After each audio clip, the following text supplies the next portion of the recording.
golfj.com.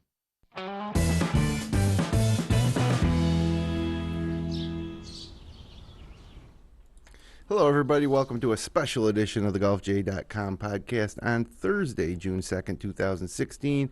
I'm Jim Sinacropi alongside Rhett Taccone here in the Finger Lakes 1.tv studios. And tonight we'll be talking with Guerin Rife, CEO and Chief Designer of Evnroll Putters. He's out in Carlsbad, California, holding on the line. And Rhett, you've had your hands on one of these incredible putters and you've been using it for the last month. And as a guy who plays a lot of golf with you, I've noticed an improvement in your putting. And I'm also extremely jealous because it's a great looking putter and the technology behind it's kind of amazing. Yes, this is definitely a revelation for me and for putters for the future. It's a great putter.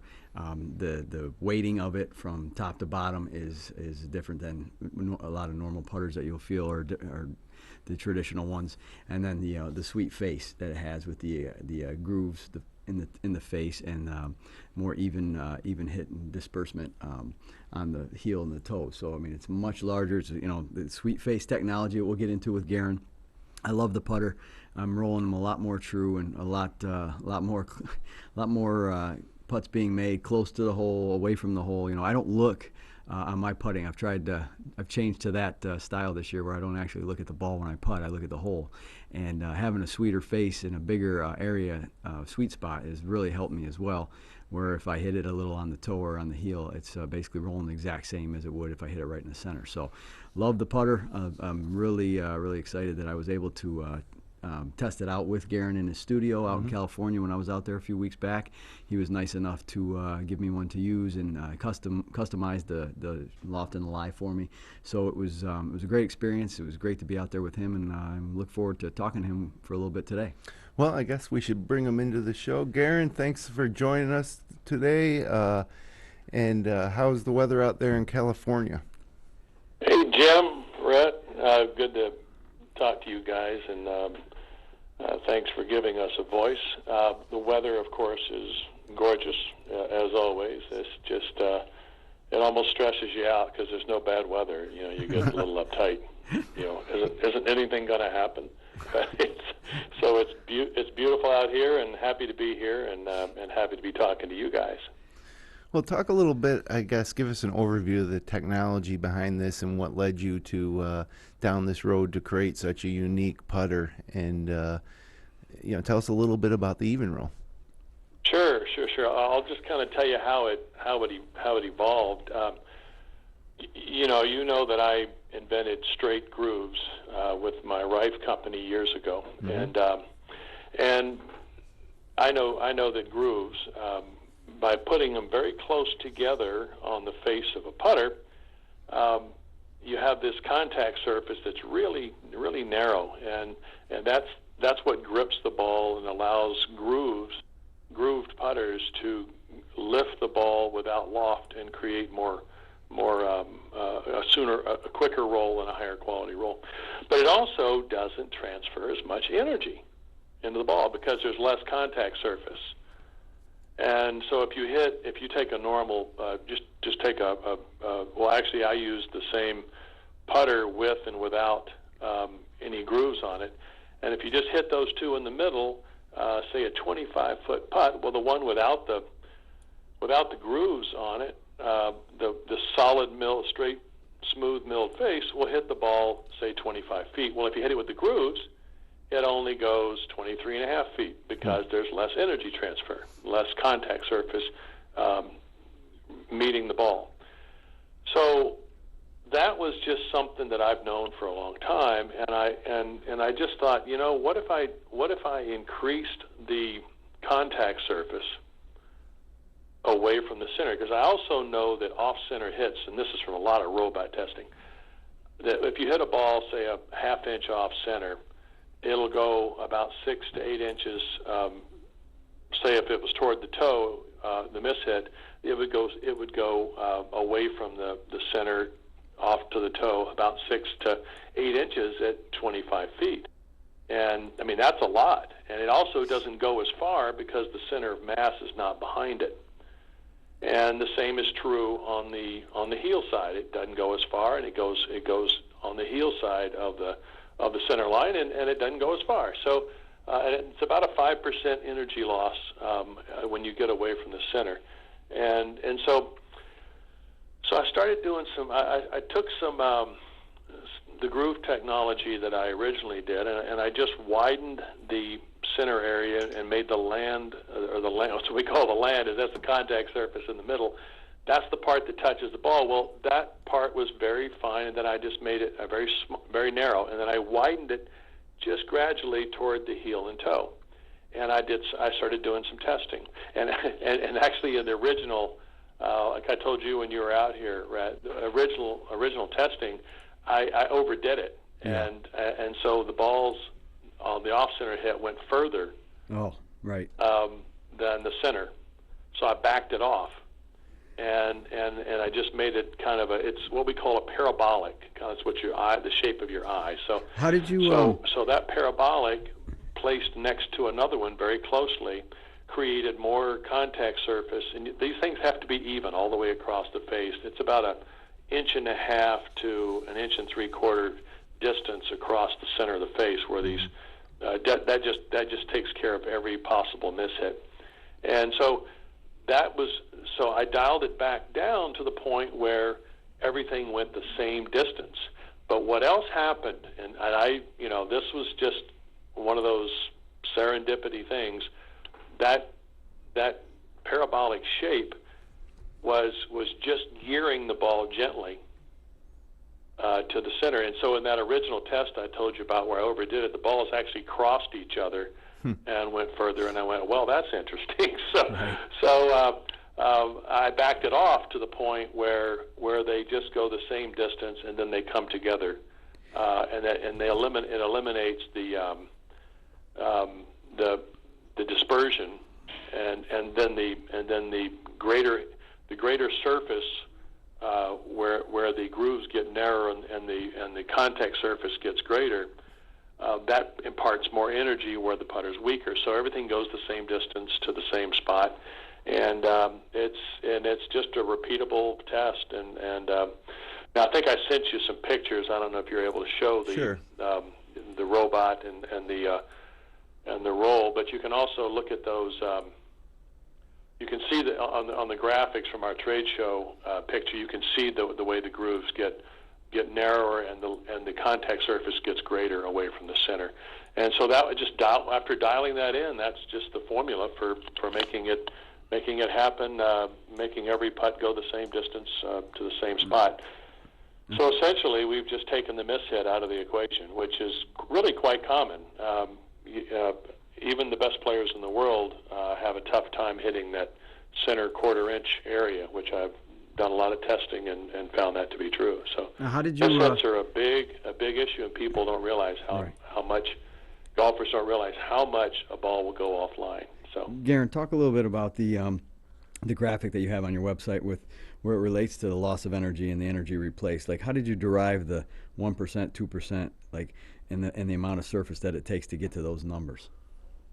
Well, that's done with very rigorous robot testing. I sent you a picture of sort of the robot from the back, but it has a magnet release and it's very precise. And I just took a standard face putter. Actually, it's the same. It's the ER1 with nothing on the face, and I took a lot of other putters, and I just rolled. I rolled thousands of putts, and it's really trial and error. But Right. but what happens is that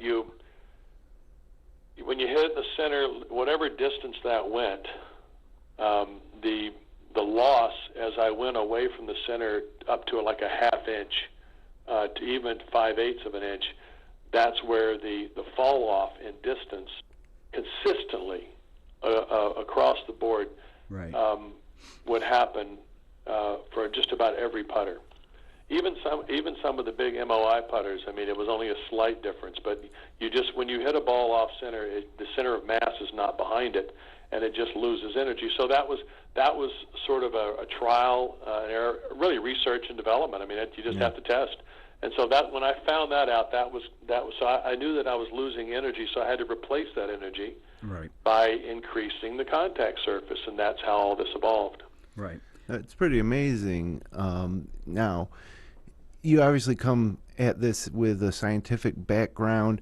How much of you personally is this something you just applied to golf, or were you a golfer before you got involved with developing putters like this? What's a little bit of your background? Okay, well, I'm from the advertising world. I was at I was in the creative department as a copywriter and art director in a company called Leo Burnett in Chicago, and I was there for about 10 years, and that's kind of where I came up through the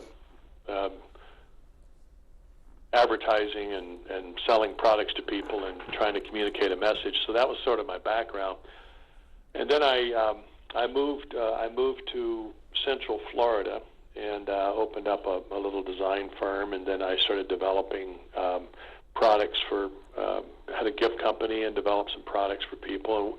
And a guy came along with a putting idea for directing the shaft on a plane. He was a Ledbetter student, and so I developed we became partners, and I developed a product called the Ledbetter putting training system called the Ledbetter putting system. Mm-hmm. That was back in the early 90s, and okay. And in the process of doing that, I was able to come in contact out on tour with at that time David Ledbetter had Nick Faldo and Nick Price and Frosty and a lot of different players under his tutelage, and he was, so I had access to really seeing these guys and learning from them what about the putting path and all that sort of stuff. And during that process, I just came up with this. Along the way, I came up with a mallet putter. It's quite common these days, but back then there was just the zebra, and there were no putters with cavities in them. And I, to be honest, I created a mallet putter, and I look back on it, and I'm embarrassed at what it looked like. But that's how everybody gets started. But had a scoop. I scooped out the top, and so you could pick the ball up with it.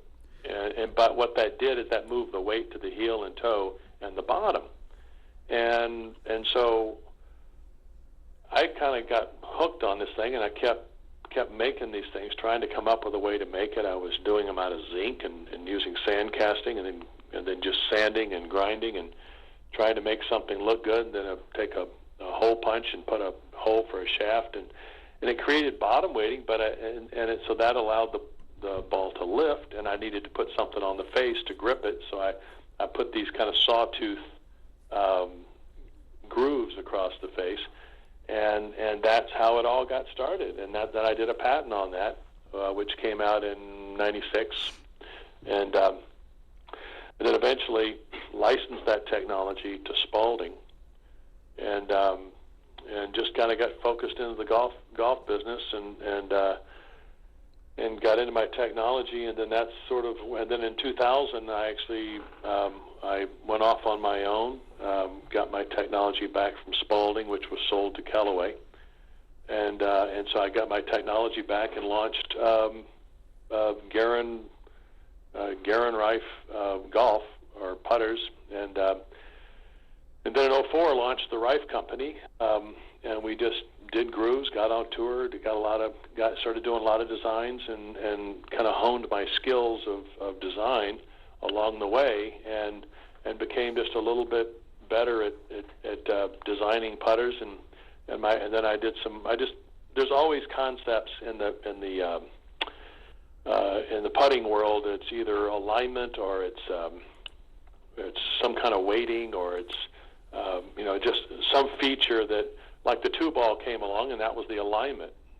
But along with that alignment, they had the weight under the back ball, so there was a stability issue there too. And as putters evolved, I just kind of followed along the path, but I had my grooves that I had come out with in '96, and I just kept trying to communicate that. So eventually we got a company together and did an infomercial and communicated grooves back in 2004, and that's when we did the Champions Tour. I think you remember, and the 2-bar putter, and that's kind of got everybody to understand grooves finally. Mm-hmm. And but I mean, when I first came out with them, I was considered, who's this goofy guy with the grooves on putting grooves on putters, and Right. but now it's kind of become part of the technology of putters in general, and so and you just kind of go along for the ride, and you try to make the right decisions along the way, and about 4 or 5 years ago, after Rife sold, I went off and started my own company, and Evnroll is the evolution of that. And Evnroll really just came alive because of the technology. It was too much. I was just too excited. It was just too important not to form a company around that technology, and that's where we are now. So now I'm just trying to do some nice classic designs, mill them in the USA, and make the products here. Try to do really classic designs that don't get in the way of the technology. Instead of doing, I have the ER6, which is the aluminum head with the back weighting, the center weighting, and that's one that that's the only thing that's pretty much different in the line. But everything else is just trying to get classic designs that you can enjoy looking at, but they just perform and let the technology speak for itself. Hey, Guerin. First thing I'll say is that there's a lot of different putters out there, but and I was at the PGA show, and this putter is legit as it gets. The way it's made, the way it feels, there is no gimmicks about this putter. It's a top of the line putter, and Thank you, Red. I really enjoy using it. Thanks. When I was out there, we've talked about the face technology and the grooves a little bit, but what we spent a lot of time talking about too is the weighting. So could you talk a little bit about the weighting that's in the actual putter itself, and then the counterweights that you utilize at the top, because it is a little different than your traditional counterweight putter. Sure. Yeah. Well, just the traditional counterweight, kind of the way it's been done in general, is they usually take a stronger shaft, like a ski. We call them ski poles, but it's the same shaft used for belly. And it basically was done to replace the belly putter, which is now no longer conforming to USGA rules. So what they did is so the putters were almost the same length, but they put on a longer grip, and you'd put like 100-gram weight in the top, or a rod that would extend down inside the shaft from the top, and then make the heads a lot heavier. So belly putters in general are about 400 grams for the head weight. But if you just put that on the end of a normal putter, it's so heavy you have no distance control, and it's just too unwieldy. So you have to kind of counterbalance that. And so these typically, just kind of a typical setup would be, so for example, a 40-inch putter would have a 100-gram counterweight in the top, and it'd be a 400-gram head. So that would be about 30 to 40 grams more weight in the head, and 100 grams more weight in the top of the butt of the shaft, and either protruding into the grip or underneath the grip. But that counterweight allowed it to be to have distance control but be very stable. And so that was an idea to say, okay, you can't use the belly anymore, but we can give you this super stable putter. Well, right. It's a big heavy putter, and that still fights distance control when you have a putter that heavy. Right. Overall. So, and obviously, we all know that heavier heads are more stable. It's just more resistance to torque, which is MOI, and so the heavier head. I wanted to have a slightly heavier head, but I didn't want to make it too heavy, and I wanted to counter it, but just put the weight under the grip. We don't even really talk about the weight. I just make them feel right. And so, I'll give you an example. Rhett, how long was the putter that you? I think you got a 34. Is that correct, or Yes. is it 35? 34. Which one was? It was a 34. Remember? Yep, 34. 34. Okay, so typically a 34-inch putter would have a 355-gram head weight, and that would be no counterweight or anything. Just that would be the normal setup. Right. So what I did is and that would be a D7, roughly a D7 swing weight, depending on the shaft weight and the grip weight and stuff like that. But typically, that's about a D7 swing weight, and that's heavier than the old days, but it's heavy enough that it gives some stability, but it's not too heavy. But at today's fast greens, you can go with heavier putters because you don't have to swing as hard. And so what I did is I took that 355 and I bumped it up 15 grams. Now those 15 grams, that took it to 370, and 370 is what you would typically use for a 33-inch putter. So in other words, 15 grams for 1 inch.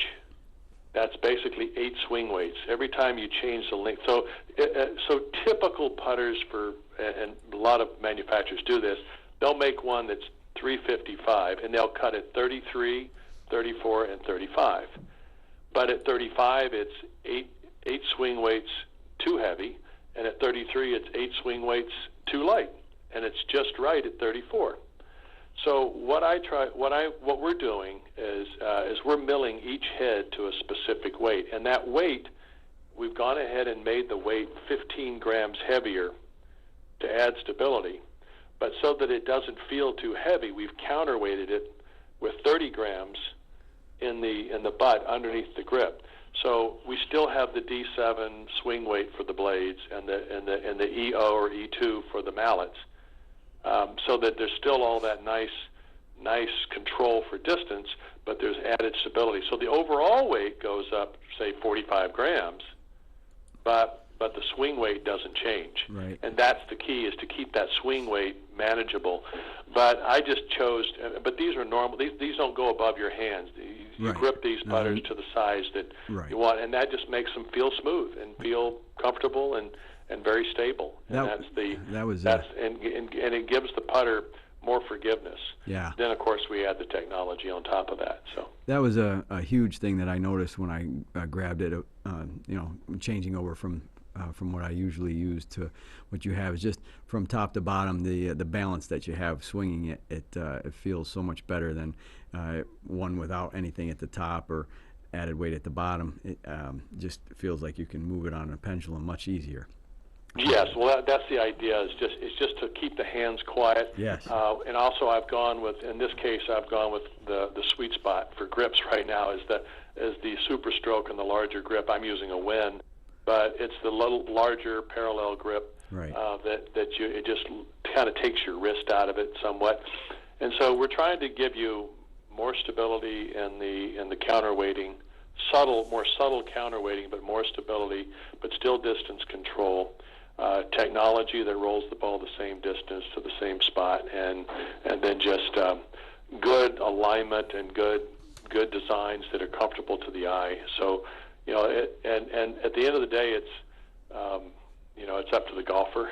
You can only do so much, but Right. you have to. In today's putters, and I will say this, they have to. You can't just come out with a putter that's milled. That's just not enough. Right. And you can't come out with a putter that has a soft feel. That's not enough. You have to deal with weighting, with face roll technology, alignment features.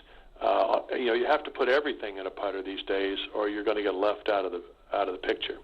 And so you have to sort of blend all that stuff very nicely together so that it almost is, you don't even notice it. It's just right. And it's kind of like a good movie. If the lighting is right and the soundtrack is right and the acting is good, and you don't notice those things, but it just turns out to be good. And that's the way you have to approach designing putters.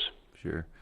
In addition to the putters, when Rhett came back from his trip out west, he told me about a pretty awesome product that really intrigued me called the roll board. Why don't you tell us a little bit about what the roll board is and how that can help you? Okay, yeah, absolutely. Well, that's one of those necessity is the mother of invention products.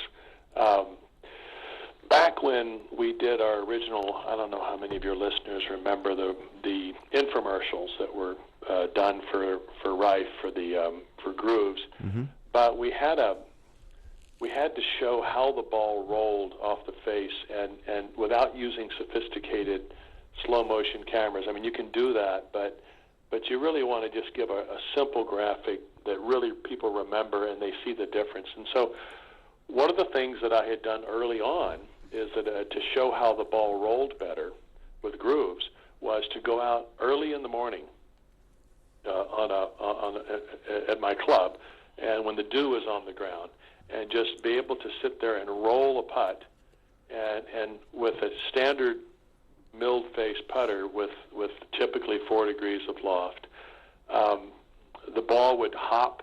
It'd come off like a knuckleball, hop and skip and bounce, and then it would start rolling 30 to 40 or even 60 inches away, depending on how long the putt, but 20 to 25 foot putt. And so that hopping and skipping was, you could just see it right there on the dew. So if you took a grooved putter and you did the same putt, you'd get the slight lift, but the ball would stay on the surface, and it would have a nice, beautiful roll. Well, I wanted to. You can't get everybody up in the morning to show them that every time, and you want to be able to take it around and show to tour players, to show to retailers, to have a way of communicating that portably without having to wait for Mother Nature to put dew on the ground. Right. So I actually went and bought some flooring material from Home Depot, and if you flip it over, like a one plank of flooring, it has a kind of a foam on the back. And I went over to Joann's Fabrics and found some velvet that they sell there, and I took that velvet and I glued it to the board, and the board's about 4 feet long, and I glued it to the board so that it was just nice and smooth. And I put it down on the surface, and I put a ball on it and started rolling it. And you could this velvet had a nap to it, so you could brush it one way. You could brush it towards where the ball would be, and then when you put the ball would disturb the velvet, and it would just show you exactly. It would do the dew test. So it was kind of originally called the dew board, but what I did is I did a patent on it, and created a board, which I sent you some pictures for your. Yeah, we got one up on the screen right now. And as you can see, it'll show it very clearly and instantly. This is the neat thing. It shows you instantly what a camera, a $20,000 motion capture camera will show you, and it gives you instant feedback. So you can put a ball down and you can make a 20-foot putt on this roll board, and the ball will hop and skip if your launch angle isn't right. But if it is right, and I use this for fitting, and a lot of club fitters use it. When it's right, you get a little lift, and it'll land, and it'll roll out. And of course, that happens better with groove technology because you can reduce the loft and get the ball to lift and pick up the back of the ball and throw it over the top so that it rolls sooner. And that's part of that was a selling that sold groove technology over non-groove technology, and that's so it was a point of sale product, but it turned out that it's just a great training product, and a lot of good golfers just love it. And we're getting ready to put that up on our website at Evnroll.com, and we're going to have it up there for sale as well. But we just got a lot of them in, and it is a terrific product. It's a great teaching and training product and fitting tool as well. Hey, Guerin, talk a little bit about the quality of the all the products that go into making the putter itself. From where you have it milled, to the grips that you use, to the head Sure. covers that you make. I mean, this putter from top to bottom is as good as it gets. The head covers are as nice as you can get. The grip is awesome. I love the grip. I was larger grip, Super Stroke, and the grip you put on there I really like a lot. It's kind of in between the two. But just talk about how the whole process together with the quality of the things that you have, and how that's all comes together to make a putter. Sure. Well, it all starts with the putter head. That's the key. The technology and making a good product. So I will kind of sketch out the designs that I want to do, and then I've done this enough times that when I sketch out something, I can pretty much figure out the length and width and do it on some graph paper and be about 5 to 10 grams off in terms of what the finished product would be. And so in this instance, I didn't want to have hosels that stick up like a plumber neck or a big piece of steel sticking above the head, because that moves the center of mass toward the heel unless you eliminate mass on the heel to compensate for that hosel. So I took these the classic, what we call billet. It's a bar stock. It comes in long bars. They extrude it, and it's very high quality 303 stainless steel. And I chose stainless steel because I didn't want to have to worry about, when you use PVD or you put a coating on something to make it black, that just wears off. And usually you're doing that over carbon steel, and so that wears off, and then it starts to rust. And we all know that fertilizer is pretty rough on steel. If it rusts, it'll find a way in there. And of course, people stick that wet putter back in their head cover and leave it in their trunk, and then it comes out rusty the next week when they pull it out, and it just causes a lot of problems. So I tried to start with good, high quality 303 stainless steel, and you hear this German steel and all that stuff. I'll say that the stainless steel in the U.S. is the best steel in the world, and so the 303 stainless it's a very high quality steel, and it feels good. When you strike the ball, it finishes beautifully. It mills very nicely, and that's another thing. When you're going to mill a putter, you want to use something that doesn't chew up milling tools. So I selected this stainless steel as the 303 stainless in bar stock, and I left out the hosel. The shafts just go right into the head, and so whenever you look at a putter, you have to take where the putter shaft bends. That point below, you have to add that to the heel because it's on the heel side of the putter. So the weight of that piece of shaft is the same weight as the hole that I milled to put in the head. So that keeps the center of mass in the middle. So that's kind of a design feature that you want to make sure you take care of right away in your early design. Then I go over to with my engineer and machine shop, and we do a CAD, which is a computer-aided design for the putter, and we create we dial it in on the computer, and then we start making a short run of product of putters, and we finally get those made, and then I can sort of test them for shafting, and I can come up with and make sure that my shaft bend and the hole in the putter are the right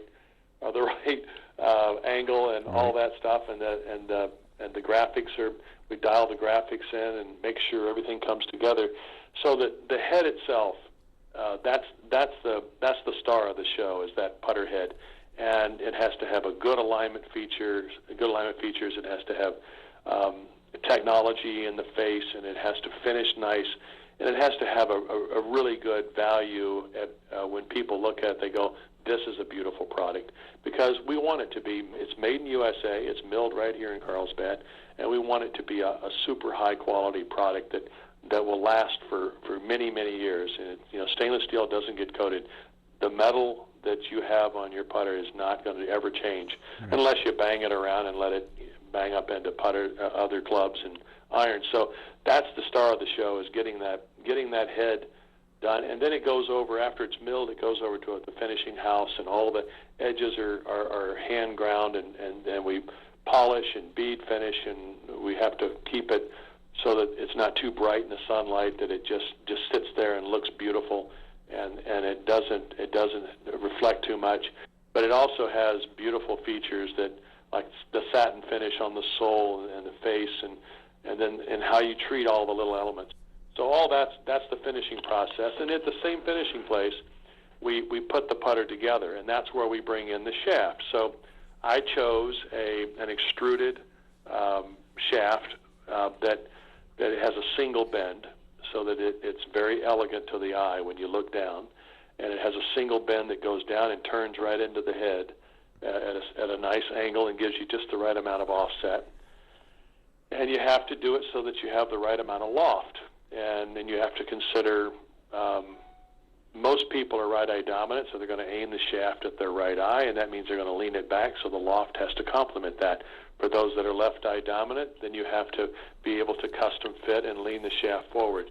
So I create a point in which I assemble the product so that it fits pretty much everybody.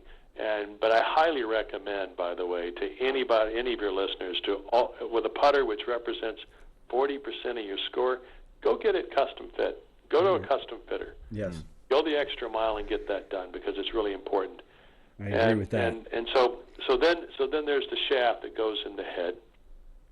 And then the other element is to find a grip that is just that looks great at retail. You got to have good retail presence, and we call that trade dress or packaging. But it also has to be functional. And so what I did is I took my logo and repeated it in a way that it created a nice texture. They're very small logos and the grip, but it creates a great texture on the grip, so your hands like holding it. And then you have you go with your graphics as large as possible in case the putter is being used by a tour player to win a tournament. Well, there's your name sitting there on and right there on the side of the putter, and or in the back of the putter, where in the cavity. But so you always have to be conscious of that. That's a great. There's no better marketing than when a tour player is taking your putter and winning a tournament with it. But then you have so you have a great looking grip. So and you have a great looking head, and you have a shaft that's clean and elegant, and the weighting, as I said, it's underneath the grip. We don't even talk about it, but it just makes it feel good. And then you got to have a nice head cover, and the head cover that we have, I think as you can see, it has a beautiful French stitch. It has a little ball mark on one side of the magnet closure that is printed. It's actually printed on two sides, or not printed, but I think it's called cloisonné, and it's got the Evnroll logo, the E logo on one side. You flip it over, and it says "Get Even." That's kind of our slogan. That's the marketing slogan for the product line, is to get even. It's a nice way of saying revenge, but it's also the technology. And so the whole package together, at the end of the day, the idea is to not. You can do something that's really well done, and if there's a little mistake, it'll stand out. The idea is to try and eliminate that little flaw, because that's the one thing that'll stand out, the one thing that people will notice. And so the putter head, the shaft, the grip, the head cover, it all has to just kind of seamlessly fit together. And then, of course, at the end of the day, the product has to work, and that's the ultimate. Yeah, and I'll tell you, it is an impressive product to look at from top to bottom. When Rhett came back east with it and started using it, I got very jealous, and then I put it in my hand and rolled some putts and loved it. And at that time I couldn't even get my own, but now they're available for sale just recently, and you can get them. Ago. Yeah, and you can get them through the Evnroll website. We just got the website to a point where we can do online sales, and the putters just came into the warehouse. They've just been finished. We have inventory, and we're starting to ship right away. And so it's just Evnroll.com is the EVNROLL. Sorry for the plug, but that's the name of it. And then the information that we talked about is all on there. So everybody can read about it as well. Yeah, it's a great website, evnroll.com. That's evnroll.com, evnroll.com, and also on Twitter at evnroll.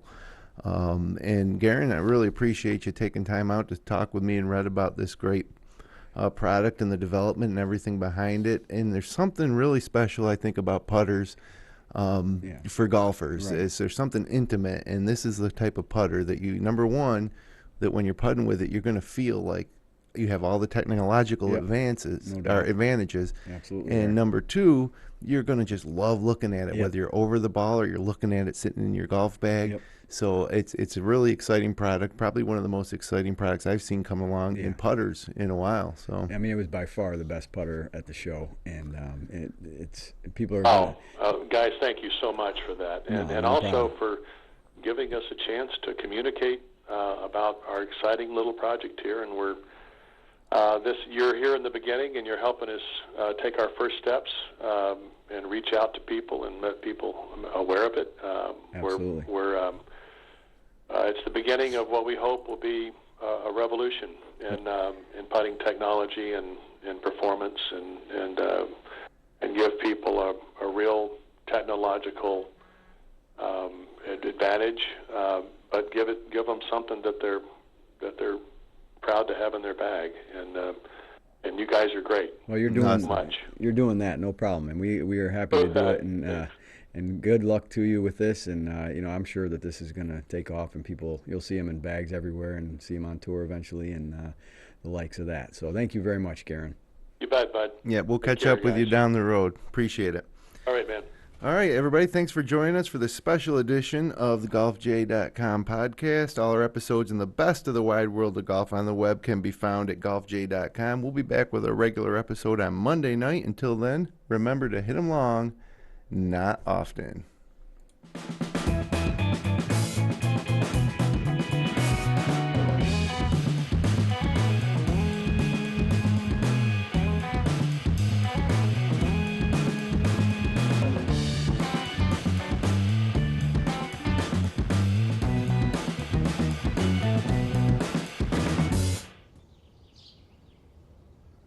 GolfJ.com